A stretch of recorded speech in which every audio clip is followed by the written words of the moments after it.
Oke, assalamualaikum warahmatullahi wabarakatuh.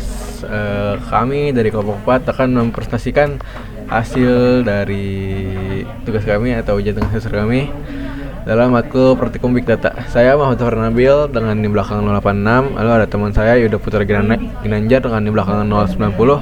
Lalu ada teman saya Rusbihan Safi Bangko dengan NIM belakang 094. Oke. Nama riset kami yaitu Indonesia Trending YouTube Video Statistik. Berikut adalah linknya. Kami mengambil dari Kaggle. Jadi dataset ini berisi kumpulan data video yang sedang trending di YouTube wilayah Indonesia. Data dikumpulkan secara berkala dari YouTube Data API dan mencakup berbagai informasi terkait video seperti jumlah penayangan, jumlah suka dan komentar, kategori waktu publikasi serta status tertentu. Misalnya apakah komentar dinonaktifkan atau video telah dihapus. Tujuannya adalah untuk menganalisis faktor-faktor yang mempengaruhi video menjadi trending, mempelajari perilaku pengguna YouTube di Indonesia, serta menemukan pola seperti kategori paling populer atau waktu terbaik untuk mengunggah video. Karakteristik dengan video dataset ini adalah yang pertama adalah volume, data jumlah besar. Data ini diupdate tiap hari atau tiap 2 kali per hari selama 2 tahun dari 2021 sampai 2023. Data ini memiliki jumlah total ukuran sebesar 427 MB. Lalu velocity, data ini termasuk yang cepat karena data ini dikumpulkan dan diolah setiap sekali sehari atau 2 kali sehari.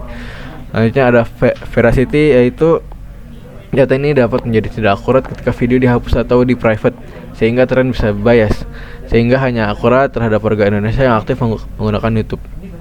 Lalu selanjutnya ada variety, yaitu data ini memiliki beberapa jenis data berikut, yaitu seperti video ID, publish time, channel ID, title, description, thumbnail URL, thumbnail width, thumbnail height, channel, dan name text.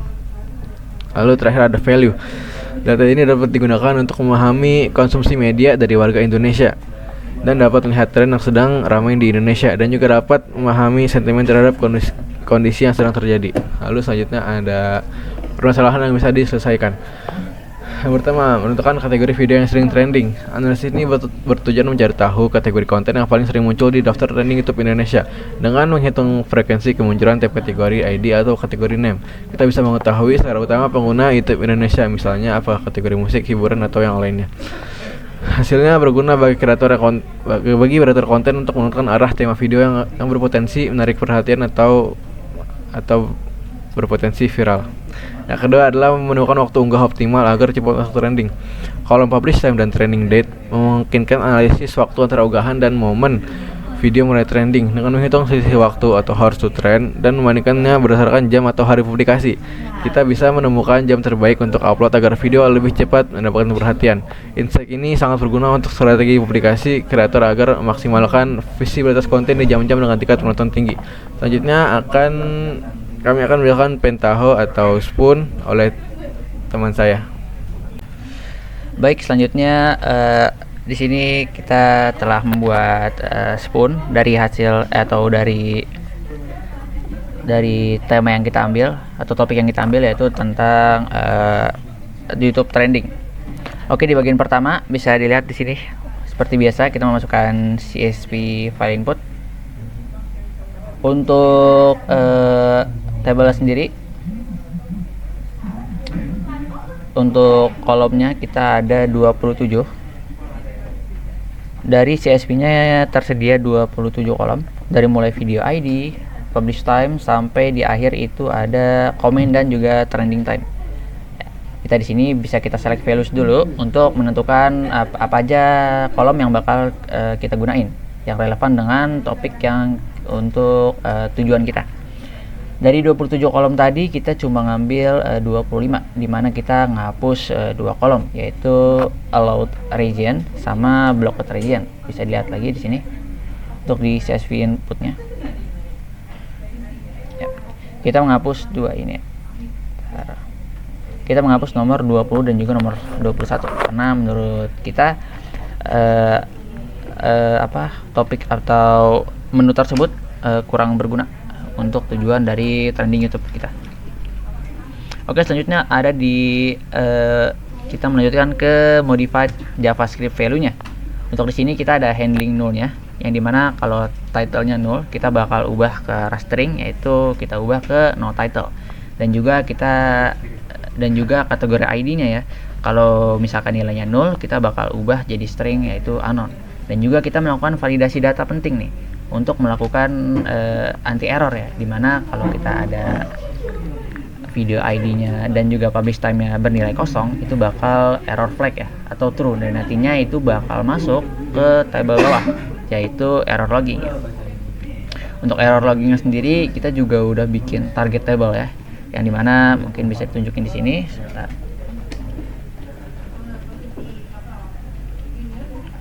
Untuk di sini ya kita udah buat table error log ya. Jadi ketika di run nanti error lognya bakal masuk ke sini. Ya kebetulan kita pakai big data yang lumayan gede, jadi kita nge-start sebelum kita buat video, dan di sini nggak ada error sama sekali. Untuk selanjutnya di sini kita juga udah nyiapin raw data, yang dimana ini cuma untuk mempermudah aja itu, untuk melihat isi datanya. Untuk data sendiri tadi lupa saya untuk tampilkan, kita bisa coba untuk preview sebentar. Yap, di bawah ini udah kelihatan ya.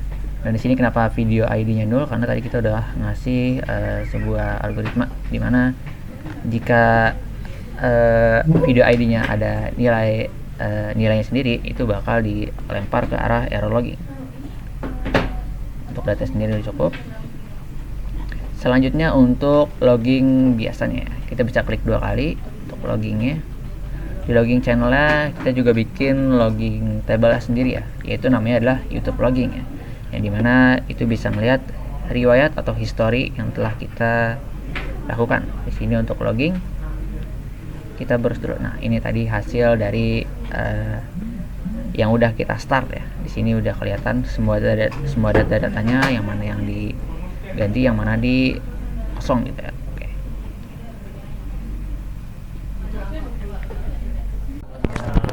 Oke, untuk bagian selanjutnya akan dilanjutkan oleh saya, di mana saya akan menjelaskan proses data yang akan diproses seperti yang dijelaskan sebelumnya pada bagian presentasi, di mana pemrosesan data ini bisa bermanfaat untuk mengetahui kategori apa yang sering masuk trending di Indonesia, atau mengetahui juga jam publish yang sering memunculkan video yang trending. Pertama, proses yang pertama dilakukan adalah melakukan modify JavaScript value. Dalam modify JavaScript value ini, kita ingin merubah format publishnya yang awalnya ISO, di mana itu mencakup date dalam artian tanggal, tahun, serta bulan, dan jam yang disatukan. Kita ingin memisahkannya menjadi 2 bagian, hanya tanggal di bagian publish date, dan yang kedua ada publish hour, di mana jam yang akan kita kategorikan menjadi 24 kategori. Seperti kategori 1 untuk dari jam 1 sampai jam 2, kategori 6 dari jam 6 sampai jam 6.59. Itu untuk mempermudah proses pengkategorian.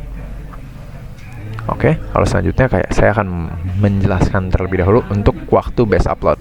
Sebelum dilanjutkan ke bagian sorting, dipilih dulu yang akan kita ambil hanyalah publish hour-nya. Seperti yang saya jelaskan tadi, di mana publish hour itu akan dibagi menjadi 24 kategori berdasarkan jam publish-nya. Lalu proses selanjutnya di sort, publish row akan di sort secara menurun. Lalu akan dilakukan group by untuk menghitung jumlah kemunculan data tersebut. Jadi kita bisa tahu berapa kali jumlah ini masuk trending. Lalu untuk kedua, kita akan short row lagi hasilnya. Jadi kita akan menampilkan dari video yang paling banyak muncul, jam di mana video akan paling banyak muncul. Dan ini adalah bagian table outputnya. Untuk hasilnya akan saya tampilkan terlebih dahulu. Videonya akan masuk ke bagian YouTube Base Upload Time. Di YouTube Base Upload Time kita bisa lihat di sini publish hour jam 12, di mana dari jam 12 sampai 12.59 itu memiliki 20.000 entry trending, dan jam 9 ada 18.000 trending, dan seterusnya. Dari data ini kita bisa sedikit menyimpulkan bahwa penguploadan di jam 8 ke atas seperti jam 8, jam 1 siang, jam 10 hingga jam 12 itu memiliki kemungkinan trending lebih besar dibandingkan upload ketika jam 1 malam, jam 10 malam, jam-jam malam. Oke, yang selanjutnya saya akan lanjut ke short row ke metode yang selanjutnya. di sini yang dikategorikan berdasarkan kategori untuk mengetahui kategori apa yang sering trending. Pertama dilakukan dulu sort untuk bagian kategori ID, lalu ini dipecah 3. Kenapa dipecah 3? Karena kita ingin menjelaskan trending berdasarkan view, like, dan komen. Jadi kita pengen tahu juga kategori mana yang bisa menghasilkan view lebih tinggi, like lebih tinggi, atau komen lebih tinggi, karena ini menampilkan hasil yang berbeda-beda. Ini untuk yang pertama, ini ingin melihat komen. Kita akan melakukan average mean, jadi bisa melihat rata-rata komen untuk kategori tertentu. Ini tabelnya ada bernama YouTube Trending Summary Comment. Saya akan menunjukkan hasilnya.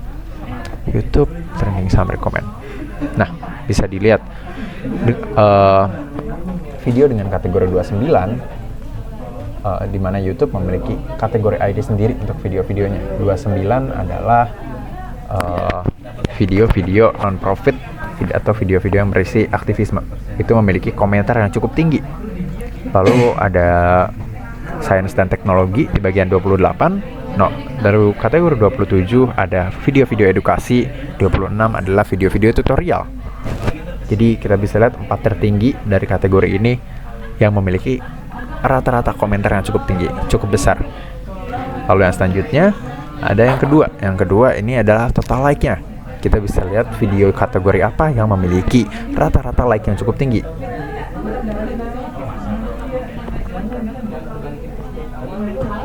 Nah, untuk like